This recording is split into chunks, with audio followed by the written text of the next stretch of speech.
যোৱাকালি মই এটা ভিডিঅ' পষ্ট কৰিছিলোঁ। ভিডিঅ'টোত মই এটা কুকুৰক আপোনাৰ ডিঙিৰ বেলডাল খুলিব গৈছিলোঁ। যিহেতু আঘাত পাই আছে ডিঙিটো, কাৰণ আৰু যোৱাকালি মোৰ প্ৰথম দিন আছিল তাৰ লগত মোৰ চিনাকি হোৱা, আৰু পটককৈ গৈ ডিঙিটাত এটা অচিনাকি কুকুৰক ধৰি দিবলৈ, যিহেতু বাটৰ কুকুৰ হয়, চব কুকুৰ একেই নহয়, কিছুমান এগ্ৰেশ্যন থাকে, কিছুমানৰ নাথাকে, আৰু ইয়াৰ অলপ এগ্ৰেশ্যন আছিল। হয়তো যোৱাকালি ভিডিঅ'টো ভালকৈ চালে গম পাব আপোনালোকে। আৰু যোৱাকালি মই তাৰ লগত এটা ভাল বণ্ডিং বনাব চেষ্টা কৰিছিলোঁ। আৰু যিহেতু মই জীৱ জন্তুৰ লগত থাকি, বিশেষকৈ কুকুৰৰ লগত থাকি মই জানো কাক কেনেকৈ ব্যৱহাৰ কৰিলে কেনেকুৱা ৰেচপঞ্চ পাম। ঠিক তেনেকৈ মই তাক কালি খাবলৈ দিলোঁ, অকণমান মৰম কৰিলোঁ, অকণমান ডিঙিত চুলোঁ।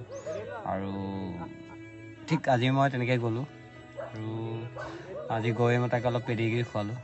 আৰু যিহেতু 45 মিনিটতকৈ বেছি সময় লাগিল মোৰ ইয়াৰ লগত আজি, আৰু অৱশেষত মই সফল হ'লোঁ।